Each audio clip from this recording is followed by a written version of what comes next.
በስመ አብ ወወልድ ወመንፈስ ቅዱስ አሐዱ አምላክ አሜን። ተባረክ እግዚአብሔር አምላከ አበዊነ ዘአብጽሐነ እስከ ዛቲ ሰዓት። የአባቶቻችን የቅዱሳን አምላክ የእኛም አምላክ ኃጢአታችንን በደላችንን ሳይመለከት ለዚህ ሰዓት ለዚች ዕለት ያደረሰን ስሙ ለዘላለም የተመሰገነ ይሁን። እናታችን ንጽሕተ ንጹሐን ቅድስተ ቅዱሳን ድንግል ማርያም ስሟ ለዘላለም የተመሰገነ ይሁን። ቅዱሳን መላእክት፣ ቅዱሳን ጻድቃን፣ ሰማዕታት እግዚአብሔር ያከበራቸው ቅዱሳን ስማቸው የተመሰገነ የተከበረ ይሁን። እግዚአብሔር የሚወዳችሁ እግዚአብሔርን የምትወዱ ውድ መንፈሳዊ ልጆቼ ይህንን ድምፅ የምትሰሙ ሁሉ እንኳን ለሰማዕቷ ለቅድስት አርሴማ ወርሃዊ መታሰቢያ በዓል እንዲሁም ለሌሎች ቅዱሳን ዓመታዊ የሆነ ወርሃዊ በዓል እንኳን በሰላም በፍቅር አደረሳችሁ። ሞትን ማሰብ ለነፍስ ትልቅ ጥበብ ነው ይለናል። ይህንን ቃል የምናገኘው በረከቱ ይደርብንና በዘጠነኛ ድርሳኑ ላይ የተናገረው ዮሐንስ አፈወርቅ ነው። ሞትን ማሰብ ለነፍስ ትልቅ ጥበብ ነው ይለናል። ኦርቶዶክሳውያን እኔንና እናንተን በእኔ ላይ በኃጢአተኛው በአገልጋዩ ላይ አድሮ ቃሉን የሚናገር እኔን ድምፅ አድርጎ የሚያስተምር እግዚአብሔር ነው። ይህን ድምፅ የምትሰሙ ሁሉ መንፈሳዊ ልጆች ምናልባት ስትሰደዱ እንማራለን፣ ንስሐ እንገባለን ብላችሁ ላይሆን ይችላል። ነገር ግን እግዚአብሔር ልጆችን ዝም ብሎ አይተወንምና እንድንማር፣ ቃሉን እንድንሰማ፣ ንስሐ እንድንገባ፣ በሕይወታችን ሁሉ ተስፋ እንዳንቆርጥ፣ ቃሉን እየሰማን እንድንጽናና፣ የእሱን ቸርነት እንድናውቅ፣ የእሱን ይቅርባይነት እንድናውቅ እግዚአብሔር አባቶችን፣ ካህናትን፣ መምህራንን እየላከ ያስተምረናል። የበጎች ድርሻ ቃሉን መስማት ብቻ አይደለም፣ ማዳመጥ ብቻ አይደለም፣ አዳምጦ ተግባር ላይ መዋል ነው። ኦርቶዶክሳውያን በየትኛውም ዓለም ላይ ያላችሁ ልጆች፣ በአውሮፓም በተለይ ወደ አረቡ ምድር ያላችሁ ልጆቻችን ብዙዎች የእናት አባት ፍቅር የቤተ ክርስቲያን ፍቅር ሳይበግራችሁ 24 ሰዓት ስራ እየሰራችሁ ጎን ለጎን እየጸለያችሁ ጎን ለጎን እየሰገዳችሁ ጎን ለጎን መልካም ስራ እየሰራችሁ ነውና ደስ ይበላችሁ። ኦርቶዶክሳውያን ለምን ካላችሁ ኢትዮጵያ ቁጭ ብለው አባቶችን እያገኙ መምህራን እያስተማሩ ዘወትር ቤተክርስቲያን ንስሐ ግቡ እያለች ለዚህ ያልታደሉ ብዙዎች ናቸውና ወደ ርዕሳችን እንመለስ። ሞትን ማሰብ ለነፍስ ትልቅ ጥበብ ነው አለ። ሞትን የሚያስብ ሰው ኃጢአት ለመስራት አይቸኩልም አለ። ኦርቶዶክሳውያን ልብ በሉ። ሞትን ማሰብ ለነፍስ ትልቅ ጥበብ ነው አለ። ታዲያ ለምን ያልከኝ እንደሆነ ሞት ማሰብ ጥበብ ነው ለምን ያልከኝ እንደሆነ ሞትን የሚያስብ ሰው ኃጢአት ለመስራት አይቸኩልም ይለናል። ንስሐ ለመግባት ግን ይታገላል ይላል። ይታገላል። የንስሐን በር ዛሬውኑ አንኳኩ፣ ይህች ዓለም እንደ ጥላ የምታልፍ ናትና ይለናል። ልብ በሉ ልጆች፣ የንስሐን በር ዛሬውኑ አንኳኩ፣ ይህች ዓለም እንደ ጥላ የምታልፍ ናትና። አያችሁ። ታዲያ ለምንድን ነው ለምታልፍ ዓለም ለምን እንጣላለን?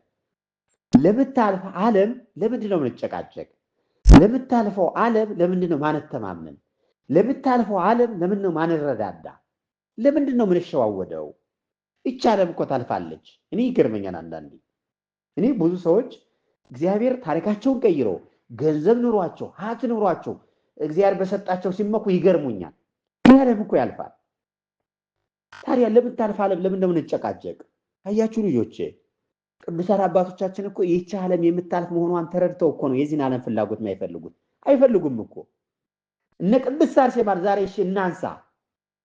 ቅድስት አርሴማ እኮ በሕይወቷ ንግስና ቀርቦላታል። እባክሽ ነይ ለጣዖት ስገጂ እኔም በክብር ላስቀምጥሽ አላት። ንጉሥ ሆይ ያለችው እኔ ምናፍቅ ገነትን ነው እኮ ነው ያለች። እስኪ ልጆች ስሙማ፣ አስተዋይ ልቦና ከሌለ መዳን አንችልም። እኔ ንጉሥ ሆይ ያለችው ይሄ አንተ የምትለይ ዓለም ያልፋን አለችው። አንተ የምትሰጠኝ ወርቅ ሀብት ያልፋን አለችው፣ ይጠፋን አለችው፣ ትል ይሆናል አለችው። እንደ ትቢያ ትን ብሎ ይጠፋን አለችው። ልብ በሉ ልጆች፣ ልክ እንደ ጧት ጤዛ ይጠፋን አለችው ቅድስት አርሴማ። በዚህ ዓለም ያለውን ሁሉ አልፈልግም አለችው። እኔ የምናፍቀው ገነትን ነው፣ እኔ የምናፍቀው የክርስቶስ ሙሽራ መሆንን ነው አለች። እነ ተክለ ሃይማኖት፣ እነ ገብረ መንፈስ ቅዱስ፣ ኧረ ስንቱን ቅዱሳን ልንገራችሁ። ይሄ ዓለም የሚያልፍ የሚጠፋ መሆኑን ተረድተው የዚህን ዓለም ጣዕም ንቀውታል። ለዚህ እኮ ነው ቅዱስ ኤፍሬም ሠራዊ ሰማዕታት የዚህን ዓለም ጣዕም ናቁ ይላል። እኔ በእውነቴን ነው የሚገርመኝ ልጆች። እኔ ለምንድን ነው የምንጎመጀው? ለምንድን ነው የምንስገበገበው? ይህ እኮ የሚያልፍ ነው እና ዛሬውኑ የንስሐን በር አንኳኩ፣ ይህች ዓለም እንደ ጥላ የምታልፍ ናትና ይለናል። ሞት ደግሞ ሳናስበው እንደ ሌባ በድንገት ይመጣል። እንግዲህ ልብ በሉ፣ ብዙዎች ነገ ንስሐ እንገባለን ይላሉ። ነገር ግን ያቺ ነገ ሳትመጣ ሞት ንስሐ ሳይገባ ሞት ይቀድማቸዋል። እግዚአብሔር ዛሬን እንድንመለስ ሰጠን እንጂ ነገን ለእኛ እንደሚሆን ቃል አልገባልንም። ስለዚህ እድሉ በእጃችሁ ስለሆነ ዛሬውኑ ንስሐ ግቡ ይለናል። ለዚህ ነው ንስሐ በዚህ ዓለም ሳለን ለእኛ ለክርስቲያኖች መድኃኒት ናት ልጆች።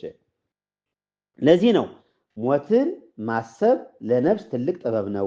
ሞትን የሚያስብ ሰው ኃጢአት ለመስራት አይቸኩልም፣ ንስሐ ለመግባት ግን ይታገላል ወይም ይተጋል ይለናል። እስኪ አስተውሉ ልጆች፣ በዚያ በሚያስፈራ የፍርድ ቀን በእግዚአብሔር ፊት ስንቆም ምን እንመልሳለን? በዚያ ቀን መላእክት ይንቀጠቀጣሉ፣ መጻሕፍት ይገለጣሉ፣ የተሰወረም ሁሉ ግልጽ ይሆናል። ያን ጊዜ ሀብታችሁ፣ ስልጣናችሁ ወይም ወዳጆቻችሁ ሊረዷችሁ አይችሉም። የሚረዳችሁ በምድር ላይ የሰራችሁት ንስሐና ምግባር ብቻ ነው። ይህን ልብ በሉ ልጆች። ዛሬ ሀብት ያላችሁ አውሮፓ ውስጥ ያላችሁ፣ በተለይ በስደት ዓለም ያላችሁ ልጆቻችን ብዙ ትረዳላችሁ። አውሮፓ ውስጥ ያላችሁ ንስሐ እንዳትገቡ ሰይጣን ጆሮአችሁን የዘጋባችሁ፣ ወደ ጽድቅ ጎዳና እንዳትሄዱ ጆሮአችሁን ሰይጣን የዘጋባችሁ ዛሬውኑ ለንስሐ ተዘጋጁ። እኔ እውነቴን ነው የምነግራችሁ፣ እውነቱን ነው የምነግራችሁ ልጆቼ።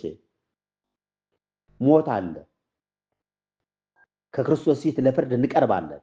ያን ጊዜ ምን እንመልሳለን? ዛሬ በሕይወት እያለን መልካም ካልሰራን፣ ዛሬ በሕይወት እያለን የጽድቅ ስራ ካልሰራን ምን ልንመልስ ነው? ስለዚህ ዛሬውኑ እንዘጋጅ።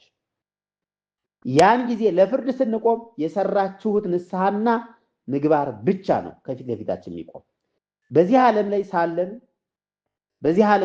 ሳለን ንስሐ መድኃኒት ናት። ከሞት በኋላ ግን ንስሐ እልቅሶ ብቻ ናት። እዚህ ዓለም ላይ እያለህ በድያለሁ ብትል እግዚአብሔር ይቅር ይልሃል። በዚያ ግን ብትጮህ የሚሰማህ የለም ይለናል።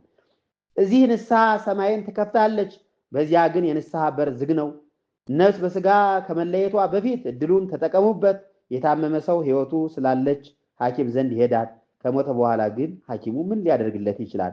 የእኛም ነፍስ በሕይወት ሳለን በንስሐ ትፈወስ ዘንድ ይገባታል። ኑ ንስሐ እንግባ ልጆቼ።